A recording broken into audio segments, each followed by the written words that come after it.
시사야. 인터컵 BTJ 열방센터에 이어서 이번에는 IM 성교회를 중심으로 확진자가 속출하고 있어서 방역당국이 바짝 긴장하고 있습니다. 이 성교회가 운영한 비인가 시설은 그동안 방역에 사각지대에 있었던 것으로 확인됐는데요. 이런 가운데 오늘 IM 성교회 측은 이번 사태에 대해서 공식 사과 입장을 표명하기도 했습니다. 바른미디어 대표이신 조미듬 목사 연결해서 IM 성교회는 어떤 곳이고 종교시설 관련 집단 감염을 막으려면 어떤 근본적인 대책이 필요할지 조금 더 자세한 얘기 나눠보도록 하겠습니다. 목사님 안녕하십니까? 네, 안녕하십니까? 네.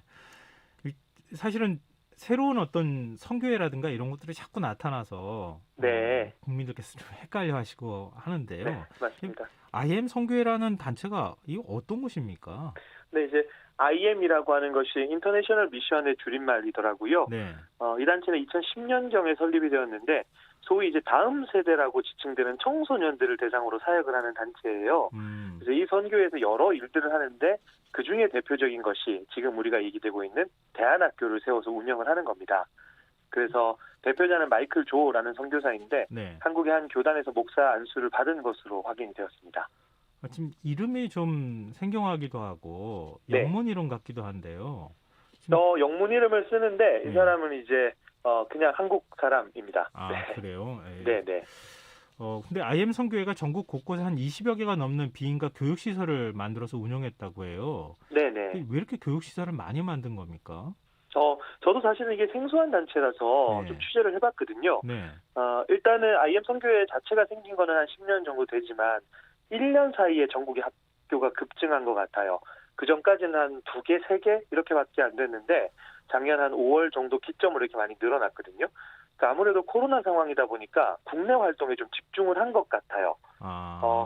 기독교를 표방하고 있는 학교들은 대부분 신앙교육에다가 네. 특별히 외국어 교육에 집중을 하거든요. 네. 그러면서 글로벌 인재를 양성하겠다는 포부를 밝혀요. 그래서 그 기반을 사실상 일반 건물보다는 교회랑 연계를 많이 합니다. 사실 교회 입장에서는 그런 교육 인프라에 대한 매력을 느낄 수 있고 네. 또 학교 입장에서는 그런 학생들을 모집할 수 있는 신앙이라고 하는 것을 더해서 교회랑 접근하게 되면 좀 사람들을 모으기 좀 수월하기 때문에 특별히 이곳 같은 경우는 외국 여러 곳에 특히 미국 쪽과도 연계가 돼 있어서 향후 유학의 길을 좀 수월하게 열어줄 수 있는 인프라를 가지고 있거든요. 그러면서 교회를 기반으로 하고 코로나라는 배경 속에서 국내 활동에 집중하다 보니까 지난 1년 동안 좀 많이 세워지게 된 것 같습니다. 근데 IM 성교회 측이 홍보한 걸 보면요. 미국과 네. 필리핀 등지에도 교육시설을 운영하고 있다고 하던데요. 네네. 이 지금 다른 해외 지역에도 이런 성교학교가 있고 또 서로 간에 이 어떤 연계 활동이나 이런 것들 많이 하는 겁니까? 네, 그러니까 일반적으로 이런 선교회들 그리고 이런 학교들이 추구하는 게 아까 말씀드렸던 글로벌 인재 양성이거든요. 네. 그러다 보니까 해외에다가 소위 이제 연계할 수 있는 곳들 지부라는 개념식으로 만들어 놓는데 여기는 뭐 미국, 호주, 뭐 필리핀, 유럽 쪽에 다 연계가 되어 있는 것으로 확인이 돼요. 다만 이제 이 비인가라고 하는 부분인데 사실 비인가 대안학교는 굉장히 많고요. 기독교를 표방하는 곳도 있고 그렇지 않은 곳도 있어서 제가 좀 찾아보니까 교육부에서 현재 파악하고 있는 이런 대안학교들만 전국에 한 290군데 정도 있고 학생만 10,000명이 넘더라고요.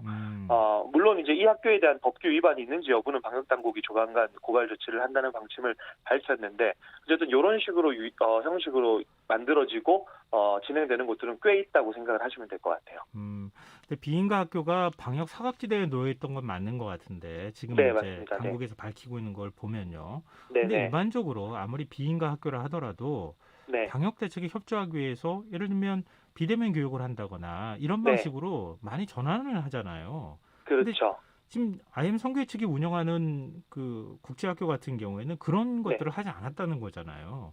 감염률이 그렇죠. 한 8-90%에 달한다고 하던데. 네, 맞습니다. 감염률이 8에서 90%는 건 사실 뭐 3밀이라고 우리 얘기잖아요. 밀접, 네. 밀폐.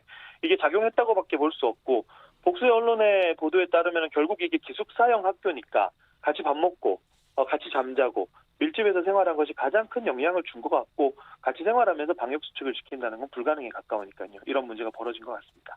근데 굳이 이렇게 기숙형 학교처럼 운영을 해야 되는 겁니까? 현재 같은 상황에서? 사실 그 부분이 제일 문제인 거죠.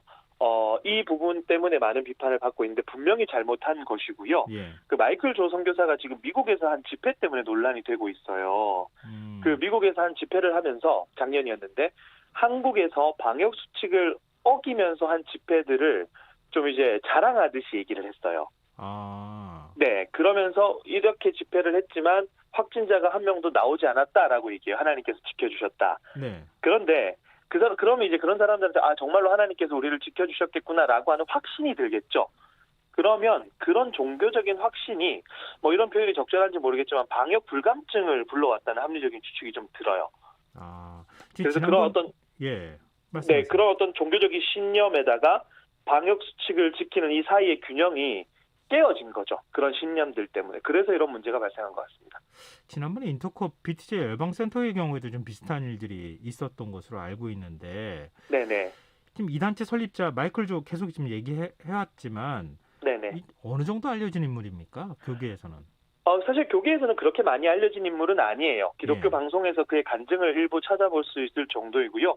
말씀드린 것처럼 최근 1년 사이에 전국에서 확대됐기 때문에 많이 이렇게 알려진 인물은 아닙니다.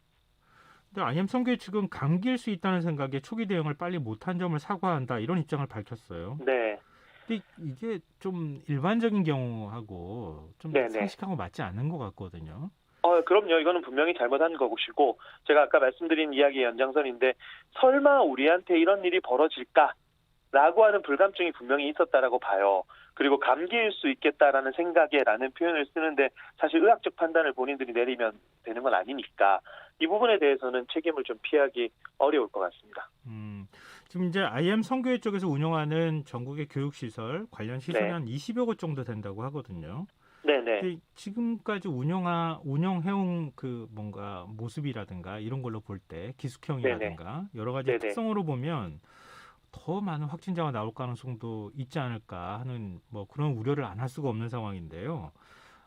네, 네. 맞습니다. 그러니까 감염 부분은 사실은 뭐 방역 당국이 좀 더 정확하게 말을 할 수 있을 것 같아요. 추가 전파 가능성 때문에 그렇잖아요. 네. 다만 이제 신천지 사랑제일교회 BTJ 열방센터 이렇게 이어져 왔잖아요. 네. 그때랑은 조금 다른 측면은 있어요. 어떤 뭐냐하면 점이요? 예. 신천지 사랑제일교회 BTJ 열방센터 같은 경우 한 가지 공통점은 방역 당국과 나를 세우면서 역학조사 과정이 수월하지 않았다라는 점이었잖아요. 네. 그러면서 동선을 속이는 행위도 많이 나타났고, 근데 이번에는 그렇게까지 하지는 않을 것으로 보입니다. 어떤 물론 점에서요? 이제 기본적으로 신천지라든가 뭐 사랑제인교회라든가 BTJ 열방센터 같은 경우는 특별히 신천지는 자신들의 신분이 드러나는 것을 극도로 꺼려했기 때문에 그렇게 방역에 방해가 됐던 것이고, 네. 사랑제일교회와 인터콥 같은 경우는 정부랑은 약간 적대적인 정치적 신념도 그렇고 세계관도 그렇고, 왜냐하면 정광훈 씨 같은 경우는 대통령을 막 간첩이라고 얘기를 했으니까, 동시에 인터콥 같은 경우는 백신 맞으면 노예가 된다라고 하면서 이 방역 시스템 자체에 대한 불신을 품었으니까 네. 당연히 대적한다는 개념이었거든요. 그러니까 그들의 세계관 속에서 그들이 그런 행동들을 보여왔는데, 적어도 지금 IM 선교회 같은 경우는 신천지 사랑제일교회 인터콥이 가지고 있는 세계관은 그런 세계관을 공유하지는 않거든요. 그렇기 때문에 대표가 발빠르게 사과를 하고 지금 홈페이지를 보니까 실시간으로 계속해서 검진한 결과들을 업데이트를 시켜놓고 있더라고요. 그래서 추가 전파 가능성 때문에 우리가 염려를 하지만 좀 협력하는 부분에 대해서는 그렇게 염려를 하지 않아도 괜찮겠다라는 생각은 들어요. 근데 지난번에 BTJ 열방센터 같은 경우에는 기존에 우리가 흔히들 접하는 교회에서 뭐 목사님이나 아니면은 네. 설교하거나 이런 거하고는 좀 다른 성격을 갖고 있는 것 같아서 더 많이 주목이 되는데 네네. IM 선교회 같은 경우에는 그냥 단순히 선교 단체입니까? 아니면 뭐 어떤 다른 종교적 특성이 있는 겁니까?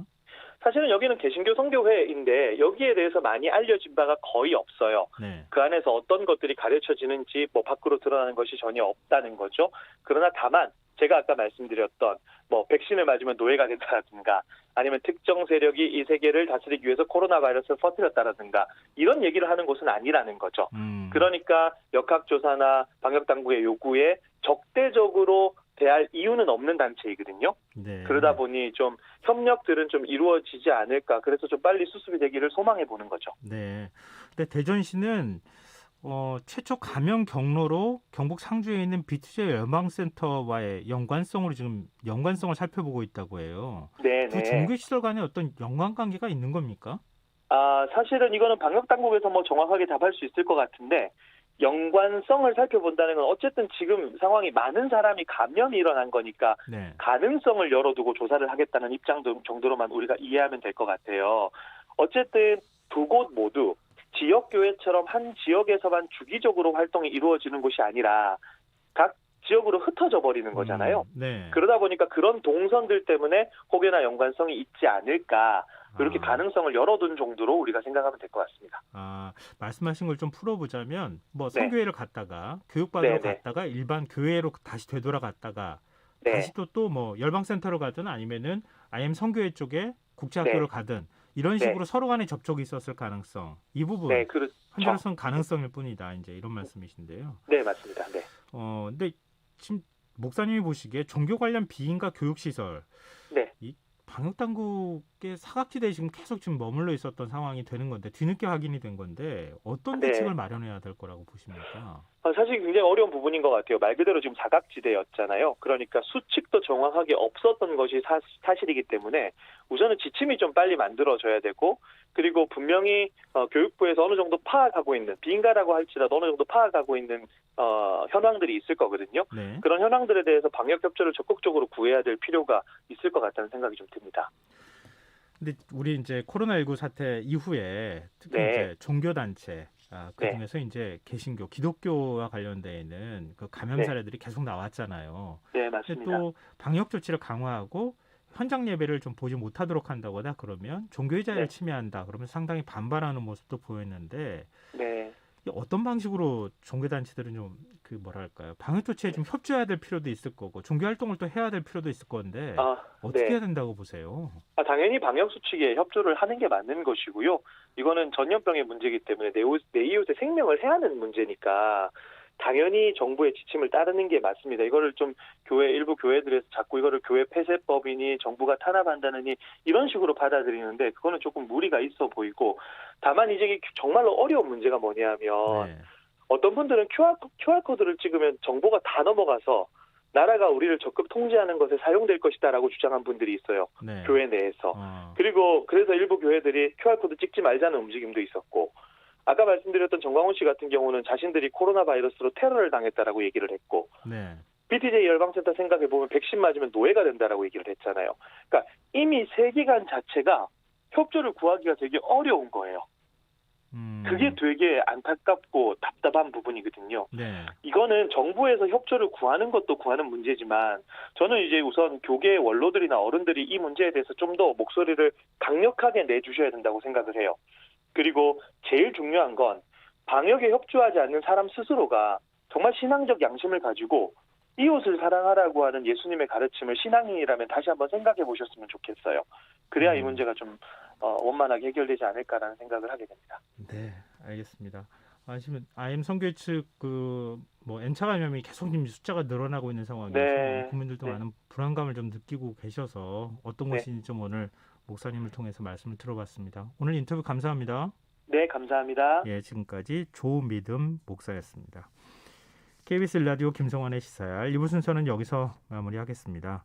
1부 끝곡으로 에코의 행복한 날을 들으시고요. 저는 11시 정각 2부에 다시 찾아오겠습니다.